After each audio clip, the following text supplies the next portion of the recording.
I'm Laban. I've been working at Nation as a business news anchor and reporter. I started out my career here from CNBC Africa, where I was a reporter and researcher. That was back in the 21st of September 2013. I still remember the date very well.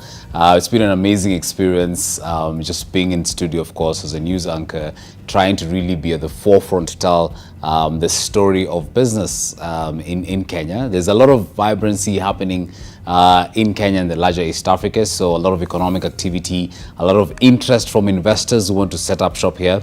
And I think as business reporters, we are at the pole position in to tell this story to the world.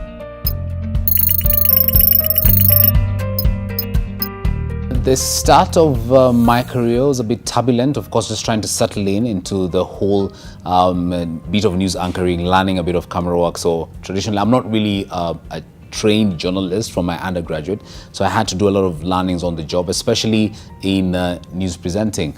But after 2 years of settling into the job, it's been all the way up. And this is all about quick learning, understanding the financial markets, understanding economic data, understanding really what drives the economy and what have you. And that really has helped me build myself.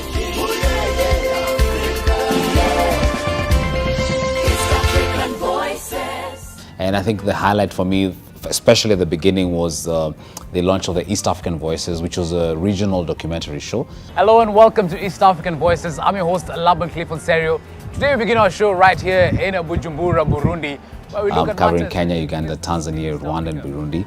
And we had a partner, which was Trademark East Africa, where we moved around these countries, telling the story of doing business in East Africa. And I'm happy to mention that the company made about 40 million shillings. Welcome to a premiere episode of Top in Business. So Top in Business ideally is, as the term says, I believe that we are the best in this region when it comes into, matters looking at business, the economy, and just looking towards the one-stop shop for economic data. So here you have a print publication, which is the Business Daily, that is widely respected and widely read in the country. And then we have NTV television, which appeals to the middle class in the country. So what Top in Business does is trying to create these two platforms and combine them into one and create a product which is multimedia, which is Top in Business Bites. Innovation is, of course, something that comes with disruption. We should not be afraid of disruption.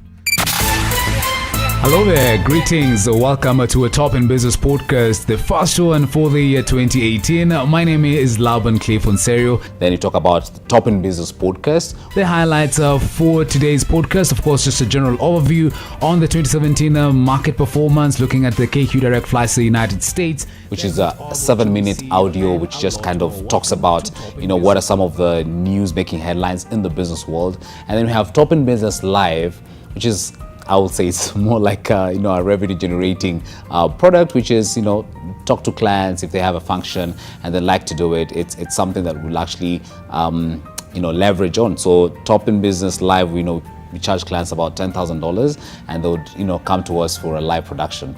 And last but not least is the Top in Business Show, which is a 24-minute production, which just covers what has been making news across board. So why that, and why Top in Business is, it is a good experience. I think having my fellowship at the University of Oxford with a lot of journalists from across the world, and we also had a chance to go into the Financial Times just for an internship, and it was just 1 week. And I kid you not, Top in Business is actually a product that was born out of that inspiration, that opportunity to learn from the best and then try and apply it back home. No one teaches you business. Universities only will teach you journalism or business. That's it. And no one teaches you business journalism. But I think the challenge is to first see, how do we create the next generation of business reporters, business anchors, business producers all across. So first we need to sort out the training bit so that we have a pool of talent that companies can actually tap into and cut that training on the job sort of thing. And the future, to be honest, is bright. I mentioned about the FDI numbers. Investors are keen on Africa.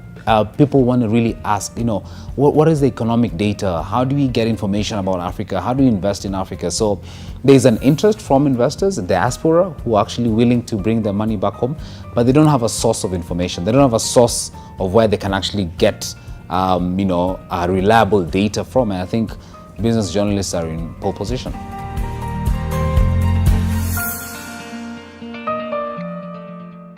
When you look at organizations that are actually trying to train journalists into, business journalism, you look at West Africa, South Africa, and East Africa. Just recently, we had the Bloomberg Philanthropies just investing in a program, which is the Bloomberg Media Initiative for Africa. And what this program does is just trying to train the next crop of journalists, and particularly in financial journalism.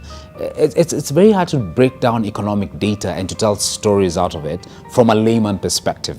But when you get through the program, you actually understand. It's not quite hard. It's all about looking at the data trends, looking at, telling us stories from numbers, and also seeing how the impact of getting it wrong, what it can actually cause into the market. And of course, people react. That shows you that investors are always looking for this data.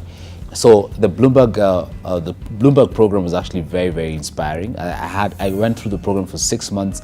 That's at the Strathmore Business School, and got this Bloomberg way, which is kind of a cost book that kind of compresses the costs into a lot of more stuff, and also understanding how it's done in Bloomberg. So that actually gave me a lot of passion into kind of understanding. Okay, how is it then? Can I relate a lot with Bloomberg, and of course listening to Mike Bloomberg's ambition to grow, to grow financial journalism in Africa. That also, gave me that impetus and the psych to actually progress into this. And I'm really inspired about the story of Africa and this whole Africa Rising narrative, and really how to tell the story to the world. My name is Laban, and I'm passionate about the African story, and I'm ready to tell it.